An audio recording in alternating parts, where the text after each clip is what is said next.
नमस्कार, मैं हूं तेजेंद्र सिंह। आप देख रहे हैं महाराष्ट्र इफेक्ट टीवी न्यूज। चलिए चलते हैं टॉप 25 खबरों की ओर। देखते हैं पालघर, मुंबई और महाराष्ट्र की आज सुबह की कुछ खास खबरें। आपातकाल की कड़वी यादें। देश भर में आज संविधान हत्या दिवस मनाया गया।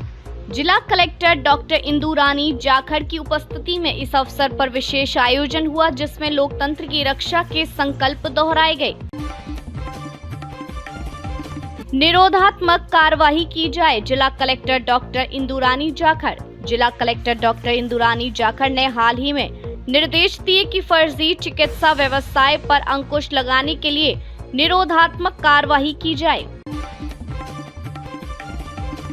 फर्जी चिकित्सा पद्धति में लिप्त लोगों के खिलाफ कार्यवाही के आदेश। जिला कलेक्टर डॉक्टर इंदु रानी जाखड़ ने निर्देश दिए कि जिले में फर्जी चिकित्सा पद्धति पर अंकुश लगाने के लिए निरोधात्मक कार्यवाही की जाए। जिला कलेक्टर डॉक्टर इंदु रानी जाखड़ ने संविधान हत्या दिवस का आयोजन किया।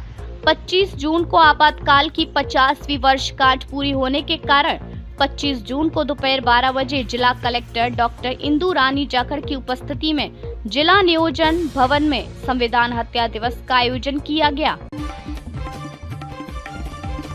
अन्ना भाऊ साठे छात्रवृत्ति 20 जुलाई अंतिम तिथि। साहित्य रत्न लोक शाहिर अन्ना भाऊ साठे छात्रवृत्ति योजना के लिए आवेदन प्रक्रिया जारी है। पात्र छात्रों को 20 जुलाई तक आवेदन जमा कराने का आग्रह किया गया है। मुंबई राष्ट्रीय राजमार्ग पर 8-8 फीट गड्ढे, 500 रुपए टोल देने के बाद भी वाहन चालकों को मौत का डर।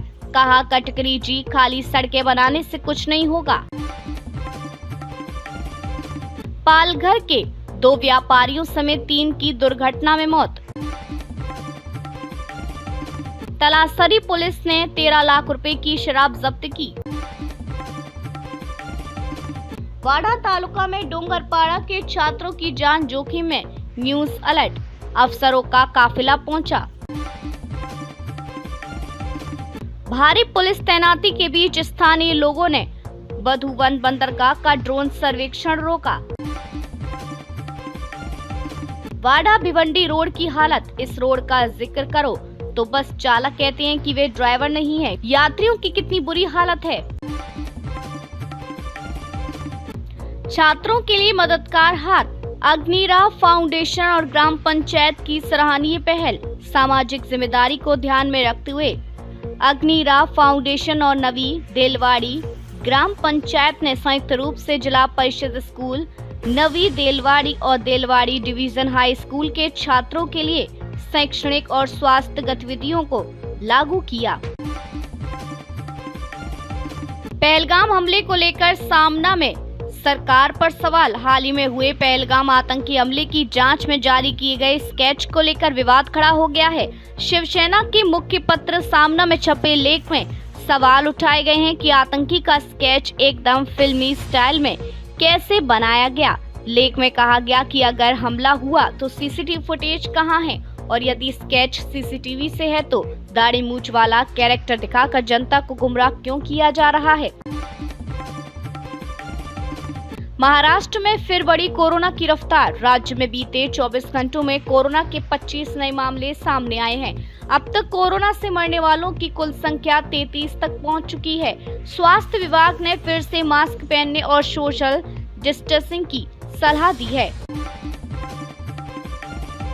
हाईटेक हुई फडणवीस सरकार। राज्य मंत्रियों को अब सरकारी बैठकों के लिए आईपैड दिए गए हैं। सरकार ने निर्णय लिया है कि अब सभी कैबिनेट बैठकें पेपरलेस होंगी, जिससे न केवल समय की बचत होगी बल्कि कागज की खपत भी कम होगी। मस्जिदों से लाउड स्पीकर हटाने पर गरमाया माहौल। महाराष्ट्र में मस्जिदों से लाउड स्पीकर हटाने का मुद्दा फिर से गरमा गया है। डिप्टी सीएम अजित पवार ने मुस्लिम समुदाय के नेताओं के साथ बैठक कर शांति और समाधान की अपील की। नागपुर से गोवा सिर्फ 8 घंटे में। कैबिनेट ने 802 किलोमीटर लंबे शक्तिपीठ एक्सप्रेसवे को मंजूरी दे दी है। जिससे नागपुर से गोवा की यात्रा अब महज 8 घंटे में पूरी की जा सकेगी। ये हाईवे राज्य के 12 जिलों को जोड़ेगा। अल्पसंख्यक कॉलेजों में आरक्षण खत्म। महाराष्ट्र में अल्पसंख्यक संस्थानों में अब आरक्षण लागू नहीं होगा।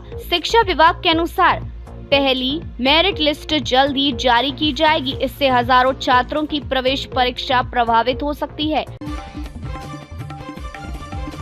संभाजी नगर में सड़क हादसा, डिवाइडर से टकराई एक तेज रफ्तार कार में सवार 3 दोस्तों की मौत हो गई, जबकि 2 गंभीर रूप से घायल हैं। यह दुर्घटना देर रात की बताई जा रही है।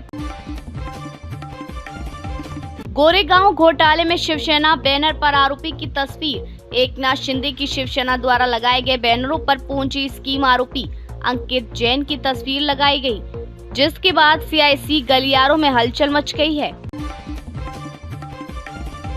मुंबई में लोन ऐप गैंग की घटिया करतूत। मुंबई पुलिस ने एक ऐसे गिरोह का भंडाफोड़ किया है जो लोन न चुका पाने पर लोगों की अश्लील मुफ्त तस्वीरें बनाकर सोशल मीडिया पर वायरल कर रहा था। इस हमले में पिता पुत्री को ब्लैकमेल भी किया गया। परेश रावल और सोनाक्षी सिन्हा की नई हॉरर फिल्म निकिता रॉय में सोनाक्षी सिन्हा, अर्जुन रामपाल और परेश रावल एक साथ नजर आएंगे। यह फिल्म सोनाक्षी के भाई कुश सिन्हा के निर्देशन में बनी पहली फिल्म है और 27 जून 2025 को रिलीज होगी।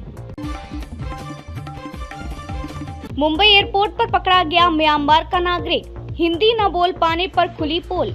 मुंबई एयरपोर्ट पर इमिग्रेशन जांच में एक म्यांमार नागरिक की पोल खुली। पुलिस ने उसे फर्जी दस्तावेजों के साथ गिरफ्तार कर लिया। जांच में कई खुलासे हुए हैं। कोई बता रहा काला अध्याय तो कोई कस रहा मनुस्मृति पर तंज। इमरजेंसी के 50 साल पर नेताओं के तीखे बयान। इमरजेंसी के 50 साल पूरे होने पर देश में राजनीतिक घमासान तेज है। एक और बीजेपी इसे संविधान हत्या दिवस कह रही है, तो वहीं कांग्रेस ने वर्तमान हालात को ही अघोषित आपातकाल बताया है। महाराष्ट्र के उप मुख्यमंत्री अजित पवार ने स्कूलों में पहली कक्षा से हिंदी को तीसरी भाषा के रूप में शामिल करने का विरोध किया है। उनका मानना है कि हिंदी 5वीं कक्षा से शुरू होनी चाहिए। पवार ने कहा कि छात्रों को पहली कक्षा से मराठी सीखनी चाहिए।